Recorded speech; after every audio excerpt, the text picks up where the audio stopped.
విద్యార్థుల ఉజ్వల భవిష్యత్తు లక్ష్యంగా ప్రతి విద్యార్థికి త్రినేత్రం విద్యతోనే ఏదైనా సాధ్యమని, విద్యలో ఉన్నత శిఖరాలకు వెళ్లాలంటే కష్టపడి కాకుండా ఇష్టపడి చదవాలని భీమవరం కేజీఆర్ఎల్ కళాశాల పీజీ కోర్స్ డైరెక్టర్ తోట రామూర్తి అన్నారు. ఈ మేరకు భీమవరం కేజీఆర్ఎల్ కళాశాల పీజీ కోర్స్ కార్యాలయంలో మాట్లాడుతూ ప్రతి విద్యార్థికి సామాజిక బాధ్యత, సమాజ సేవ, మత్తు పదార్థాలపై హెల్మెట్, ఇతర సామాజిక విషయాలపై చైతన్యవంతం చేస్తామని తెలిపారు. ప్రస్తుతం యువత ఎక్కువగా మత్తు పదార్థాలకు బానిసలుగా మారి ఉజ్వల భవిష్యత్తు నాశనం చేసుకుంటున్నారని ఆవేదన వ్యక్తం చేశారు. ట్రాఫిక్ పోలీసులు ప్రజలకు ఎటువంటి రోడ్ యాక్సిడెంట్లు జరగకుండా తగు జాగ్రత్తలు వహిస్తున్నారని, సమాజంలో ప్రజలు, విద్యార్థులు ట్రాఫిక్ పోలీసు ఆదేశాల మేరకు రోడ్డుపై ప్రయాణం చేసే ప్రతి ఒక్కరూ హెల్మెట్ ధరించాలని కోరారు. ప్రతి ఒక్కరూ త్రిబుల్ డ్రైవింగ్ మానుకోవాలని, తద్వారా ప్రమాదాలు ఎక్కువగా జరిగే అవకాశాలున్నాయని సూచించారు. అలాగే పర్యావరణం కాపాడుకోవాల్సిన బాధ్యత అందరిపైన ఉందని, ప్రతి ఒక్కరూ ఒక చెట్టు నాటి వాటిని సంరక్షణ కూడా అందించాలని, పచ్చని చెట్లు ప్రగతికి మెట్లు అన్నట్లుగా మన జిల్లా కలెక్టర్, స్థానిక ఎమ్మెల్యేలు, ఆర్టీఓ, మున్సిపల్ కమిషనర్, ఇతర ప్రభుత్వ సంబంధిత అధికారులు పర్యావరణ శుభ్రతపై ప్రజలకు పూర్తి స్థాయిలో అవగాహన కలిగేందుకు కార్యక్రమాలు నిర్వహిస్తున్నారని పీజీ కోర్స్ డైరెక్టర్ తోట రామూర్తి అన్నారు.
నేషనల్ ఎడ్యుకేషన్ పాలసీ 2020 గురించి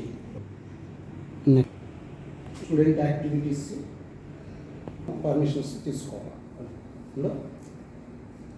నమస్కారం. ఎందరో మహానుభావులు కృషి ఫలితంగా భీమవరంలో ఏర్పాటు చేసినటువంటి ది భీమవరం ఎడ్యుకేషన్ సొసైటీ ఆధ్వర్యంలో నడపడుతున్నటువంటి కేజీఆర్ఎల్ కాలేజీలో ఈరోజు మేము రాష్ట్రంలోనే, యూనివర్సిటీలోనే కాకుండా రాష్ట్రంలోనే ఒక ఉన్నతమైన విద్యా కళాశాలగా మేము గుర్తింపు తీసుకురావడానికి మా వంతు కృషి మేము చేస్తూ ఉన్నాం. మా మేనేజ్మెంట్ వారి సహకారంతో, అలాగే విద్యార్థుల తల్లిదండ్రుల సహకారంతో ఈరోజు యూనివర్సిటీలోనే కాకుండా రాష్ట్రంలోనే పేరెన్నికైన కళాశాలగా మేము గుర్తింపు తీసుకురావడం జరిగింది. అలాగే ఈరోజు మారుతున్న విద్యా వ్యవస్థకి అనుగుణంగా కేంద్ర రాష్ట్ర ప్రభుత్వాలు ప్రవేశపెట్టినటువంటి ఎన్ఈపి 2020లో భాగంగా ఈరోజు మా కళాశాలలో కొత్త కోర్సులను ప్రవేశపెట్టారు. ఆక్వాకల్చర్,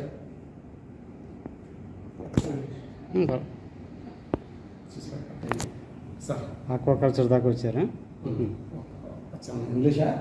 ఇంగ్లీష్ కోర్సులతో 10 కోర్సులతో మేము ఈరోజు కేజీఆర్ కాలేజ్ ఆఫ్ పీజీ కోర్సెస్ని రన్ చేస్తూ ఉన్నాం. దీనికి ముఖ్యంగా మా మేనేజ్మెంట్ అయినటువంటి అధ్యక్షులు శ్రీ కొట్టులపూడి గోవిందరావు గారు, సెకండ్ కరస్పాండెంట్ శ్రీ మెంటే రామ్మనోహర్ గారు, ట్రెజరర్ శ్రీ గణపతుల శ్రీనివాస్ గారు, అలాగే ఇతర జీబీ మెంబర్లు, మా జనరల్ బాడీ సభ్యులు అందరి సహకారంతో మేము అత్యంత ఆత్మకంగా మేము రన్ చేస్తూ ఉన్నాం. ముఖ్యంగా ఈరోజు మన భీమవరంలో చూస్తే ప్రతి కార్యక్రమం మీద మా విద్యార్థులకి అవేర్నెస్ క్రియేట్ చేయడంతో పాటు సొసైటీకి కూడా మా వంతు సమాజాభివృద్ధి చేయాలనే ఉద్దేశంతో ముందుగా మా విద్యార్థులకి మేము ప్రతి విషయం మీద కూలంకషంగా చర్చించి విద్యార్థులతో సదస్సులు, సెమినార్లు ఏర్పాటు చేసి వారికి ఒక అవేర్నెస్ క్రియేట్ చేసి వారి ద్వారా సమాజంలో ప్రజలందరికీ కూడా అర్థమయ్యేలా మా వంతు కృషి మేము చేస్తున్నాం. దానిలో భాగంగా ముఖ్యంగా ఈరోజు చూస్తున్నటువంటి అత్యంత ప్రమాదకరమైనటువంటి పరిస్థితుల్లో డ్రగ్స్ ఉంది. మన స్టేట్ గురించి ఎక్కువగా చెప్తూ ఉన్నారు. ఈరోజు మీడియాలో కూడా మనం చూస్తూ ఉన్నాం. రాష్ట్రంలోనే డ్రగ్స్ మాఫియా గురించి, డ్రగ్స్ గురించి కళాశాలలో విద్యార్థులు ఉపయోగించే పరిస్థితి వస్తుందంటే ఎంత దారుణమైన పరిస్థితిలో ఉన్నాం అర్థమవుతుంది.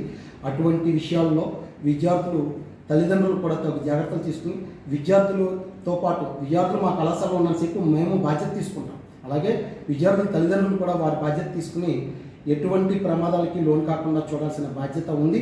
అందుకోసం మేము స్టూడెంట్స్లో కూడా అవేర్నెస్ క్రియేట్ చేయడానికి మా వంతు కృషి మేము చాలా చేస్తున్నాం. చాలా అనేక కార్యక్రమాలు చేపట్టడం కూడా జరిగింది. అలాగే ముఖ్యంగా మన ఇప్పుడే మన జిల్లా కలెక్టర్ శ్రీమతి చదలవాడ నాగరాణి గారు, ఆవిడ టెక్నికల్ ఎడ్యుకేషన్ నుంచి వచ్చారు. ఆవిడకి అనేక సబ్జెక్టుల మీద పూర్తి అవగాహన ఉంది మేడం గారికి. ఆవిడ కూడా చాలా ఉన్నతంగా ఉన్నటువంటి వ్యక్తి మేడం గారు. ఆవిడని మేము దగ్గరగా చాలాసార్లు చూసాం. మేడంతో కూడా మేము చాలాసార్లు మాట్లాడటం జరిగింది. ఆవిడని కలిసి చాలా విషయాలు మీద చర్చించడం కూడా జరిగింది. అందుగురించే ఆవిడ గురించి మాకు పూర్తిగా తెలుసు. ఆవిడ మీద పూర్తి నమ్మకం ఉంది. ఆవిడ కూడా విద్యార్థుల భవిష్యత్తు గురించి, అలాగే జిల్లానే మన రాష్ట్రంలోనే గొప్ప జిల్లాగా తీర్చిదిద్దడానికి ఆవిడ వంతు కృషి చేయడానికి ఆవిడ చాలా ప్రయత్నం చేస్తున్నారు. దానిలో భాగంగా మన ఎస్పీ గారు అజితా మేడం గారు, అలాగే డిఎస్పీ నారాయణ స్వామి రెడ్డి గారు, అలాగే పోలీస్ డిపార్ట్మెంట్ వారు, ఆర్టీఏ ఆఫీస్ వాళ్ళు, అలాగే పోలీస్ డిపార్ట్మెంట్, ట్రాఫిక్, వీళ్ళందరూ కూడా ఎవరి పరిధిలో వారు ఈ సమాజాన్ని మంచిగా నడిపించడానికి ప్రయత్నం చేస్తున్నారు. అందులో ముఖ్యంగా ప్రెస్ అండ్ మీడియా, వీరి గురించి ప్రెస్ అండ్ మీడియా వారు ప్రతి కార్యక్రమంలో కూడా ఈ ప్రజల అవగాహన తీసుకురావడానికి ప్రయత్నం చేస్తూ ఉన్నారు.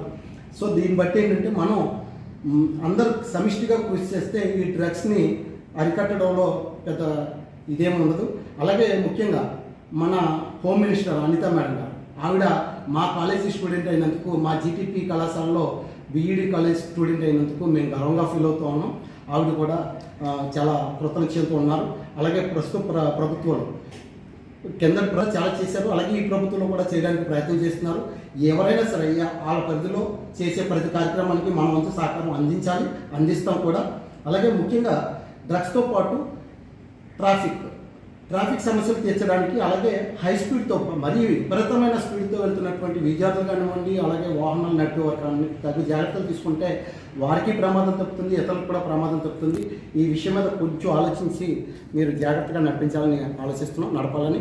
అలాగే హెల్మెట్, ముఖ్యంగా మోటార్ సైకిల్ నడిపే వాళ్ళు హెల్మెట్ లేకపోవడం మూలంగా ప్రమాదాలలోనే ఈరోజు చూస్తూ ఉంటే మనకి కోవిడ్లో చాలామంది చనిపోయారు. తర్వాత అంత ప్రమాదకరమైన పరిస్థితిలో ఉన్నది ఒక రోడ్డు ప్రమాదంలో కూడా హెల్మెట్ లేకపోవడం మూలంగా, అతి వేగంగా నడపడం మూలంగా వీళ్ళు చనిపోవడం జరుగుతూ ఉంది. కాబట్టి హెల్మెట్ ధరించండి. అలాగే డ్రైవింగ్ చేసేటప్పుడు సెల్ ఫోన్ వాడటం కూడా నిరోధించండి. అసలు సెల్ ఫోన్ మాట్లాడుతూ డ్రైవింగ్ చేయడం మూలంగా మీకు ప్రమాదం జరుగుతుంది, ఇతరులకు ప్రమాదం జరుగుతుంది. చాలా కుటుంబాలు రోడ్డు మీద పడుతున్నాయి. ఒక్కసారి ఆలోచించండి. ఒక్క నిమిషం పక్కన ఆగి మాట్లాడటం మూలంగా ఏమీ ప్రమాదం ఏం జరిగిపోదు. మీకు పక్కన ఆగండి. చిన్న ప్రమాదాలు అని ఆలోచిస్తే చాలా పెద్ద ప్రమాదాలు అయిపోతున్నాయి. వీటిని అరికట్టాల్సిన బాధ్యత ప్రతి ఒక్కరి మీద ఉంది. అది పోలీస్ డిపార్ట్మెంట్ అనే కాదు, అందరి మీద ఉంది. ప్రతి వాళ్ళు సొంతంగా ఆలోచించి వాళ్ళు పర్సనల్గానే ఫీల్ అయితేనే, వారు తమ సొంతంగా ఫీల్ అయితేనే ఏదైనా కూడా ముందుకెళ్తుంది. అనుకో ఏదో జరుగుతుంది అనుకుంటే మాత్రం ప్రమాదం మన దాకా వస్తేనే కానీ తెలియదు. చాలా ప్రమాదకరమైన పరిస్థితులు ఈరోజు యువతుంది. అటువంటి కాపాడుతుంతో పాటు మన పిల్లలను కూడా కాపాడుకోవాల్సిన బాధ్యత మనందరి మీద ఉంది. చిన్న విషయాలకి ప్రతిదానికి ఎవరి మీద ఆధారపడకుండా మన వంతు మనం ప్రయత్నం చేస్తూ మనం కృషి చేసి మన సమాజాన్ని ముందుకు నడిపించాలని. అలాగే ముఖ్యంగా ఈరోజు చూస్తుంటే వాయు కాలుష్యం గురించి చాలా చెప్తా ఉన్నారు. సో కాలుష్యం పెరగడానికి కూడా మనమే కారణం. ఉన్న చెట్లను కొట్టేయడం, చెట్లు నాటకపోవడం, అలాగే ప్లాస్టిక్ పాడేయడం, ప్లాస్టిక్ వస్తువులు నిరోధించండి. అలాగే క్లీన్ అండ్ గ్రీన్ కార్యక్రమాల్లో బాగా మీ వంతు మీరు పెద్ద చెట్లు నాటేయకపోయినా మీ వంతు సహకారంగా ఏదో ఒక చిన్న మొక్కలు నాటండి. ప్రతి ఒక్కరు కూడా చిన్న మొక్కలు నాటండి. ఒక మొక్కలు నాటండి, అది ఆటోమేటిక్గా మనకు భవిష్యత్తుని ఇస్తుంది, మన పిల్లలకు భవిష్యత్తుని ఇస్తుంది. అలాగే ఈరోజు గవర్నమెంట్ నుంచి ముఖ్యమంత్రి గారు కానివ్వండి, డిప్యూటీ సీఎం గారు కానివ్వండి, అలాగే మన ఎంపీలు, ఎమ్మెల్యేలు, మినిస్టర్స్, లేకపోతే ప్రజాప్రతినిధులతో పాటు అధికారులు అందరూ కూడా ప్రజలు బాగుండాలి, సమాజం బాగుండాలని చేసే ప్రయత్నంలో మనం కూడా భాగస్వాములు అవుదాం. అందరికీ మన వంతు కృషి చేస్తూ మన వంతు సహకారంగా సమాజానికి ఎంతో కొంత సహాయం చేయండి. ఆటోమేటిక్గా సమాజం డెవలప్ అవుతుంది. సమాజాభివృద్ధికి మనం పెద్ద పెద్ద కార్యక్రమాలు చేయకపోయినా మనకు తోచినంత చిన్న కార్యక్రమాలు చేస్తే ఆటోమేటిక్గా సమాజం అభివృద్ధి పదంలో దానంతట అదే నడుస్తుంది. ఇటువంటి కార్యక్రమాలన్నీ చేయడానికి మా వంతు కృషిగా మా విద్యార్థులని సమాజంలో కొన్ని కార్యక్రమాల ద్వారా వాళ్ళని కూడా అవేర్నెస్ క్రియేట్ చేసి సమాజంలో సోషల్ సర్వీస్ పేరిట మేము కార్యక్రమాలు చేయడం జరుగుతుంది. ఎన్ఎస్ఎస్, ఎన్సిసి ద్వారా, అలాగే సోషల్ సర్వీస్ పెట్టి చాలా కార్యక్రమాలు మేము చేస్తూ ఉన్నాం. మా విద్యార్థుల ద్వారా మాకు చేతనైనంత సహాయం చేయడానికి, అలాగే వాళ్ళ గ్రామాలలో, అలాగే పట్టణంలో, అలాగే మన పరిసర ప్రాంతాల్లో కూడా మా వంతు కృషి చేయడానికి మేము ట్రై చేస్తున్నాం. దీంట్లో మా కళాశాల మేనేజ్మెంట్తో పాటు మా ప్రిన్సిపల్స్, డైరెక్టర్స్, స్టాఫ్, స్టూడెంట్స్ అందరూ కూడా చాలా సపోర్ట్ చేస్తున్నారు. వాళ్ళందరికీ కూడా కృతజ్ఞతలు తెలియజేసుకుంటూ, ముఖ్యంగా ప్రెస్ అండ్ మీడియా వారికి మా కృతజ్ఞతలు తెలియజేసుకుంటూ